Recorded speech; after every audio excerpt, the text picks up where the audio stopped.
Então, vamos lá. Por que é tão difícil limitar o WIP, né? Então, primeiro, começando com o conceito do WIP, né? Work in Progress. É tudo que já começou. Tudo mesmo, assim. Se o trabalho já começou dentro do seu fluxo, dentro do seu processo, ele já está sendo considerado Work in Progress. Então, bloqueios fazem parte, sim, do seu WIP. Isso é o primeiro problema que o pessoal tem para limitar o WIP, para limitar o Work in Progress, para limitar a quantidade de trabalho que está em progresso, né? Por que a gente limita a quantidade de trabalho em progresso? Porque se a gente não limitar, a gente vai dividir a atenção, vai se dividir entre muitos conteúdos, entre muitas tarefas, entre muitas coisas de negócio, e elas próprias vão se atrapalhar. Quem nunca, quando está escrevendo um e-mail e começa o e-mail dizendo conforme anexo, assim, assim, assim, assim, assim, assado.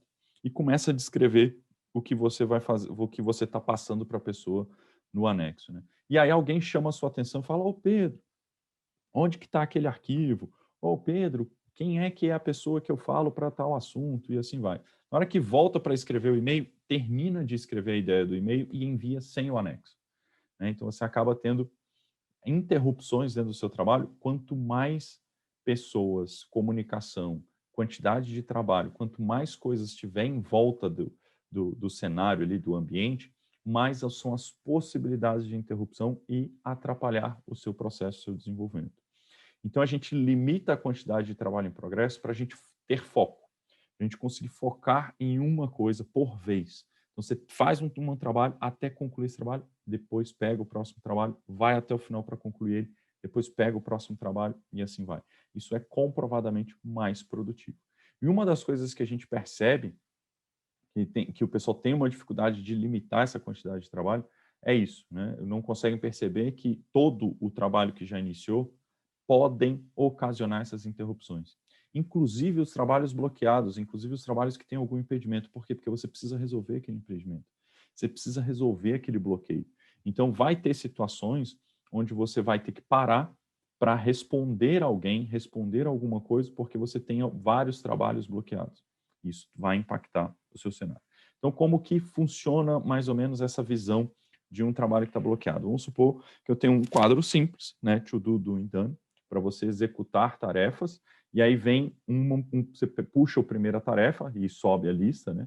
Então você tirou uma aqui de cima, começou a fazer o doing e as outras subiram. Só que aí vamos supor que esse trabalho, por alguma razão, depende de uma definição, ou um servidor, ou um recurso, alguma coisa, depende para você concluir esse trabalho, e aí você bloqueia e puxa o próximo. Então você bloqueia esse trabalho, puxa mais um. E aí, de novo, aconteceu um novo bloqueio. E aí você puxa outro. E aí, de novo, aconteceu um novo bloqueio e você puxa outro. Então, os trabalhos que estão bloqueados vão se acumulando dentro do seu processo de trabalho e vão provocar essas interrupções. Vão ser cada vez mais uma quantidade de trabalho que está em progresso. Todos esses trabalhos estão em progresso, né? Então, eu tenho 4 trabalhos em progresso quando eu podia estar vendo um por vez. Ah, Pedro, mas esse bloqueio pode demorar porque tem uma dependência externa e puxa o próximo. Tá, mas quanto bloqueados você pode ter dentro da sua esteira? Quanto de trabalho você pode ir sentindo esse movimento e aguardando alguma coisa externa ser resolvida? Tem que ter um limite. Não estou dizendo que é só uma forma. Eu preciso trabalhar sempre numa coisa, não posso parar outra. Quando tiver algo bloqueado, vou sempre parar para resolver. Não é isso. Mas não é só isso, né? Você tem que entender quanto de trabalho em progresso pode ter ao mesmo tempo. Será que você pode ter 1, 2, 3 coisas bloqueadas? Qual que é o nível saudável dentro do seu ambiente e que não gera um problema? E junto disso, tem alguns sentimentos dentro do time que são outros impulsionadores, outros dificultadores para a gente limitar a quantidade de trabalho em progresso. Uma das coisas é, você não quer ficar sem trabalho. Em nenhum momento você quer ficar sem trabalho. Então, você puxa o próximo, puxa o próximo, puxa o próximo, para sempre ter alguma coisa para fazer. Só que o que acontece com esse puxa o próximo? Você não para resolver o bloqueio. resolver o bloqueio também é trabalho. E lá, depende de uma definição do cliente, entre em contato com o cliente. Antes de você puxar a próxima, tente resolver. Não conseguiu resolver? Puxa a próxima. Quando você terminar essa, ou quando essa for bloqueada, também pode ser bloqueada, tente resolver a anterior. Tente resolver todos os seus bloqueios antes de puxar mais uma tarefa. Se você só ficar puxando uma próxima e nunca resolver, só vai acumular a quantidade de trabalho e a possibilidade de interrupções, de problemas, vai cada vez aumentar. Outra coisa que pode acabar acontecendo, o pessoal negar um trabalho difícil porque é mais fácil começar um outro. Não, resolver esse bloqueio dá muito trabalho. Vou ter que ligar para fulano, falar com ciclano, eu tenho que organizar isso, tenho que fazer um documento, tenho que passar por alguma burocracia, alguma resolução dentro da minha empresa. Se você deixa esse limite aberto sem limite, vai ser muito fácil as pessoas tomarem a decisão, ao invés de fazer aquele trabalho doloroso, penoso, ou que dá mais, que tem uma dificuldade maior, ele vai puxar uma próxima tarefa porque é mais fácil, porque é mais tranquilo para ele resolver e ele vai continuar trabalhando. Então, você já começa a unir algumas coisas aí. A pessoa não quer ficar sem trabalho e, ao mesmo tempo, ela não quer fazer aquele trabalho que é difícil de ser feito. Ela quer fazer um outro trabalho. Pode até ser que esse próximo trabalho a pessoa até pense que vai dar um resultado mais rápido, mas aquele trabalho, quanto mais atrasado ele ficar, mais impacto ele está gerando para o ambiente, mais impacto ele está gerando para o seu cenário. Em algum momento, você precisa parar para resolver ele. Né? Mais uma outra possibilidade de dificuldade para a gente conseguir limitar a quantidade de trabalho em progresso. Vamos supor que você começou um trabalho e esse trabalho era o mais importante no momento, e aí você está com 70% dele concluído e chega alguém falando assim, para tudo, vamos resolver esse outro trabalho aqui, que é muito importante, é muito grave, isso aqui é importantíssimo, é urgente, a gente precisa resolver isso imediatamente. E aí você começa a fazer esse trabalho, com 30% dele concluído, vem outro trabalho e para você de novo. Não, para esse aí, que esse aí é muito longo, muito demorado, e faz esse aqui que é rapidinho, a gente já termina, já conclui. E aí, quando você está com 50% dele pronto, vem um quarto trabalho e te atrapalha. E aí você não consegue concluir nenhum desses. O fato de você não concluir o trabalho gera um estresse muito grande, uma sensação das pessoas de improdutividade, que elas não estão conseguindo ser produtivas, não estão conseguindo entregar, não estão se realizando, não estão dando resultado. Isso também é altamente prejudicial. Isso pode estar acontecendo porque as prioridades estão mudando constantemente, ou porque em algum desses teve algum impedimento, algum bloqueio. Pode ser que aquele trabalho número 2, que era importantíssimo para a empresa, teve um bloqueio. Teve um impedimento, uma necessidade de infraestrutura, uma necessidade de definição de recurso, alguma coisa nesse sentido. Então vamos começar esse próximo trabalho. E aí mudou a prioridade. E assim vai. Essas diferentes situações que acontecem no nosso dia a dia são altamente prejudiciais e a gente não consegue concluir um trabalho. Então, você nunca termina um trabalho, isso é muito ruim para o ambiente, para os profissionais que estão ali envolvidos. Isso também é mais uma dificuldade para a gente limitar o trabalho, porque as prioridades mudam de forma constante, isso é muito prejudicial. Então, a gente precisa limitar o trabalho também para resolver esse tipo de coisa. Uma outra situação que a gente tem com dificuldade de limitar o trabalho. A gente está ali com um trabalho já concluído, mais 5 já na esteira para a gente fazer, tem 2 sendo feitos talvez por 4 pessoas, eles estão trabalhando em pé, né? Trabalhando 2 numa tarefa, 2 em outra, e assim vai. E surge uma nova funcionalidade, uma nova tarefa, um novo contrato, uma nova coisa que precisa ser feita. E aí, o pessoal, a primeira coisa que precisa ser definida é que tipo de prioridade tem isso. Isso passa na frente das outras coisas, ela para as coisas que já estão fazendo e que o pessoal está trabalhando em cima. E aí, uma das coisas que já acontece imediatamente, você diminui a prioridade dos demais e coloca esse novo trabalho com uma prioridade acima. Isso acontece com frequência, assim, as pessoas nem pensarem se realmente isso era prioridade ou não. Chegou uma coisa nova, vamos fazer, a pessoa grita mais alto, pede, reclama, envolve fulano, envolve ciclano, e aquela coisa vence pela politicagem, pela negociação, e coloca aquele trabalho à frente, né, para ser feito. E aí ele é puxado para ser feito. E uma das coisas que acontece, as pessoas não despriorizam um dos trabalhos que já estavam pré-definidos. Isso é altamente prejudicial para o ambiente. Se você trouxe um novo trabalho, precisa de alguma forma despriorizar um outro. Precisa de alguma forma mostrar que coisas novas estão sentindo, estão atrapalhando o cenário, né? Estão deixando alguma coisa acontecer e está impactando a sua visão, né? Então, é interessante perceber essa diferenciação dentro do que você está puxando aí dentro do cenário.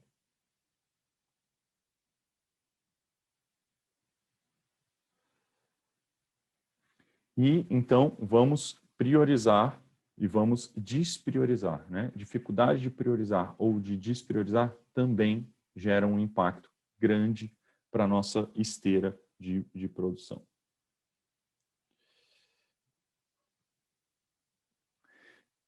Mais uma coisa aqui, deixa eu ver, o pessoal mandou uma mensagem para mim. Não, sem problema. Ok, vamos continuando. Então, a dificuldade aqui de despriorizar ou priorizar algum trabalho, né? Então, você precisa aprender a lidar com isso. Limitar o IP pode ajudar ou impactar no seu cenário. Então, vamos perceber essas dificuldades que acabam gerando. Se a gente começa uma sprint, a gente entende a quantidade de trabalho que vai começar aquela sprint. Surgem novas coisas durante a sprint, mas a gente não tira nada do que estava definido anteriormente, a gente não faz essa relação de priorização e despriorização, vai aumentar a quantidade de trabalho que a gente vai colocar em progresso, vai aumentar a quantidade de trabalho que a gente tem na nossa sprint, vai impactar cada vez mais e as coisas vão ter uma concorrência maior e vão impactar o nosso cenário. Uma outra coisa é um sentimento constante de ser produtivo. Não, pode ficar tranquilo, a gente já começou a fazer. Isso, a pessoa pensa que por ter começado um trabalho ou começar vários trabalhos, ela está cada vez mais produtiva. E não necessariamente, né? Não é só porque você começou um novo trabalho, começou vários trabalhos, que você está sendo produtivo. Então, você precisa também entender que o foco em tarefas específicas vai ajudar o seu ambiente. E vamos tentar diminuir um pouco esse sentimento. Só porque começou várias coisas, você está sendo mais produtivo. Não. Isso não melhora a produtividade, começar várias coisas ao mesmo tempo. E aí, vamos achar agora formas da gente limitar o IP. A gente viu problemas para a gente conseguir limitar o IP. Então, a gente viu ali o sentimento de ser produtivo, a quantidade de bloqueios, interrupções de trabalho, priorizações trocando o tempo inteiro. Isso tudo atrapalha a gente a gerar foco, a conseguir realmente fazer o trabalho que importa e que precisa naquele momento. A gente precisa balancear isso e entender dentro do nosso ambiente o que é importante naquele cenário.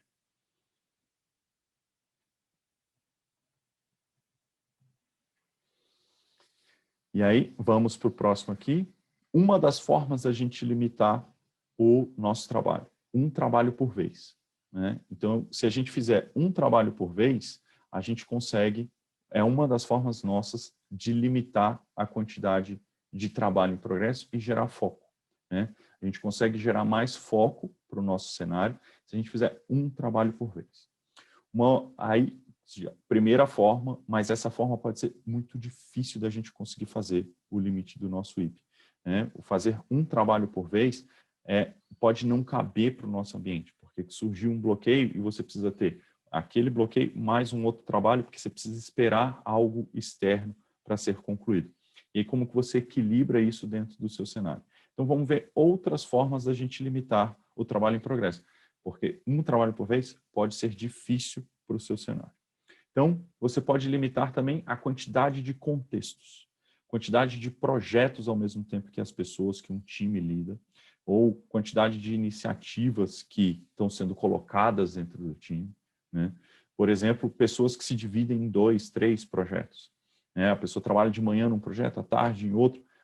Essa troca constante de contexto, de entendimento em relação ao cenário, ao que está acontecendo, prejudica também a produtividade. Gerar foco vai aumentar a nossa produtividade. Então, uma outra forma da gente limitar o trabalho em progresso é através dos contextos. Pode ser produtos, iniciativas, projetos, coisas que a gente está lidando no nosso dia a dia. Se a gente limitar essas coisas macros, também impulsiona a gente a gerar foco e conseguir limitar trabalhos. E aí, como eu falei para vocês, a parte da sprint, né? Colocar na sprint só o mais importante. A gente entende que algumas vezes é interessante a gente balancear essa sprint de uma forma melhor, né? Eu estou sentindo que o pessoal está reclamando um pouquinho da conexão, né? Eu espero que a gente consiga resolver isso daqui a pouco. Eu vou finalizar a apresentação e a gente olha a questão da conexão, né?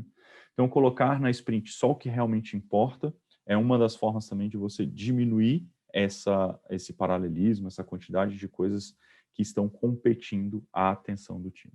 Uma outra forma de limitar o nosso trabalho em progresso, o nosso WIP, e é uma forma muito conhecida principalmente dentro do Kanban, né? Porque você trabalha com o seu value stream, com o seu fluxo, o seu processo, e aí você limita por fase, né? Então aqui eu estou sinalizando que só 3 trabalhos podem estar na fase de análise, só 2 sendo executados ao mesmo tempo e só 1 sendo testado ao mesmo tempo. Na fase de análise, a gente percebe ali que tem 2 em fazendo e 1 em feito. Na de execução tem 2 sendo feitos e na fase de teste 1 sendo feito, né? Inclusive aquele na análise ali que está no feito, ele também limita a quantidade de trabalho em progresso. Por que o que está no feito também limita? Porque senão você vai fazer várias e várias análises, aquela fila do feito vai ficar gigantesca e ninguém vai resolver. Então, e o seu trabalho em progresso total, né? Desde que começou a fazer até o final do seu processo. Ou seja, somando análise, execução e teste, somando todos, são 6. Então, desde que começou algum trabalho, você tem 6 trabalhos que podem estar na sua esteira ao mesmo tempo. Então, aquele feito entra dentro desses 6. Porque aquele feito da análise já começou a ser feito, já teve um passo que foi executado, que foi a parte de análise, né? Então, a gente já tem alguma visão relacionada ao limite de trabalho aqui também, relacionado ao Kanban. Uma outra forma de limitar o trabalho é por tipo de trabalho. Então, aqui a gente tem 2 trabalhos já concluídos, mas a gente tem 4 laranjas, além dos que foram concluídos, a gente tem 4 laranjas. Por isso, o número 4 lá no laranja. E outros 2 cinzas. Então, 2 do tipo de trabalho cinza. E 3 roxos, né? 3 do tipo de trabalho roxo ou lilás, né? Então, você consegue balancear dentro do seu ambiente por tipo. E aí, esses tipos podem ser tipos de tarefa, tecnologia, projeto, produto, iniciativas. Como que você está fazendo essa distinção dentro do seu cenário? E aí, isso vai gerar mais foco, né? Se você, aí, aqui no nosso cenário, a gente tem 9 atividades que podem ser feitas ao mesmo tempo. Então, você tem uma somatória, que é uma quantidade geral, e você também tem por tipificação. Então, você pode combinar todas essas formas de limitação de trabalho em progresso. Você pode limitar diferenças de contexto. Essa diferença de contexto pode ser através do tipo, né, de trabalho. Ou você pode limitar a quantidade de contexto de uma outra forma, e aqui você limita por tecnologia ou por alguma coisa específica dentro do seu ambiente de trabalho. E aí você pode mesclar também com por fase. Você pode ter tanto por tipo quanto por fase, e você mescla as duas coisas. Então dá para a gente trabalhar com várias formas de limitação da quantidade de trabalho em progresso. Isso vai ajudar muito a gente ter cada vez mais foco no nosso trabalho e conseguir concluir mais trabalho, trazer mais resultado para o nosso cenário. E aí chegamos ao final, né? Formas da gente, não só como que a gente tem dificuldades, porque que é tão difícil limitar o WIP, mas também formas da gente limitar o nosso WIP, a quantidade de trabalho em progresso, para a gente conseguir ter mais foco no nosso trabalho. E aí, lembrando vocês que respondeu o self-assessment do Marcelo Walter, que está disponível ali no nosso stand, tá? Vale a pena a gente jogar aqui também no chat do YouTube. Vou ver com o pessoal aqui para a gente jogar o link aqui no chat, facilitar para vocês esse acesso ao nosso self-assessment, para vocês preencherem e concorrerem a uma consultoria com o Marcelo Walter. Respondam que a gente vai, para todos que responderem, a gente vai dar uma resposta aí com relação ao nosso cenário.